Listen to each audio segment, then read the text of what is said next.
So I was considering to go to the other side of the globe, say Melbourne, to see something new. That would then require 21 hours in a plane. But then it dawned on me that in Melbourne, there may be a photographer thinking exactly the same, but in the opposite direction. He wants to travel to Denmark to see something new like The Little Mermaid. So maybe the wise thing is to remember the words of Ernst Haas and have the ambition to see things new rather than seeing new things. I also took note that John Gibbs in the latest edition of Outdoor Photography said that he is happy working in a small area, exploring its possibilities. So in that vein, a weekend trip to the second largest city in Denmark seemed like a good compromise.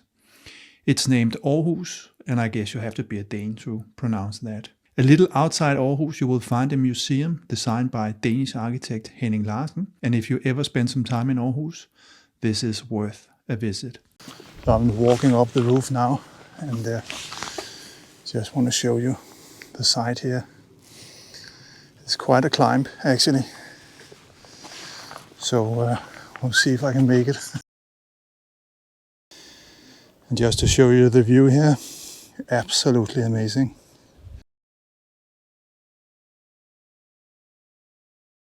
You can see here there is a robot charging that maintains the lawn here.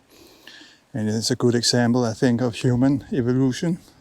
So here the microphone picked up a lot of wind, so I just need to voice over here. And I hope you enjoy the view as I talk. But the museum has a lot of more permanent exhibitions or themes, one about the Vikings, one about the Stone Age, the Iron Age, and so on. And then they also, here in April 2023, have a display related to how Europe, as we know it today, actually emerged out of the collapse of the Roman Empire. And I found that exhibition really, really interesting. Just to show you the building from the side and the entrance, you can see this is what it looks like.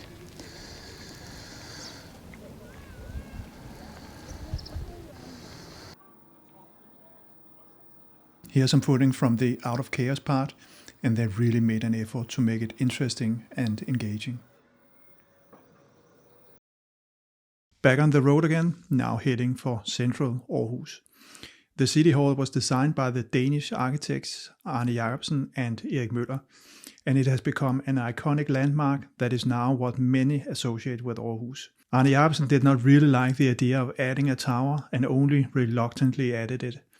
I think it works just fine and gives the building something extra relative to so many other city halls. We visited in the weekend, so the building was closed, but apparently the interior should also be worth a visit. Another thing that Aarhus is famous for is the Museum of Modern Art named ARoS. On top of the building you'll find a large ring with colored glass walls on both sides. You can walk inside the ring, and because you're up high, you can see the city in 360 degrees. The color of the glass changes from red to green, purple, and yellow as you walk inside the circle, and it is really something to walk up there. Prior to the ring being installed, I think ARoS was more famous for this piece of art, where you can see the proportions make it an extraordinary thing to watch. So here towards the end, I just want to show you this wonderful piece of art. It's made up of small pieces of ceramic tiles. And if we stop pixel peeping and actually take a step back to get a natural viewing distance, you can see how wonderful this picture is. And you forget everything about resolution or the like. So the next time you're wondering if your Nikon D700 with 12 megapixels, or if you have a camera with even less, if that can make a wonderful image, just remember Erik A. Fransen here. He has shown you in the most beautiful way that of course you can make beautiful images without having a high resolution camera. As always, thank you for watching. Take care. Bye bye.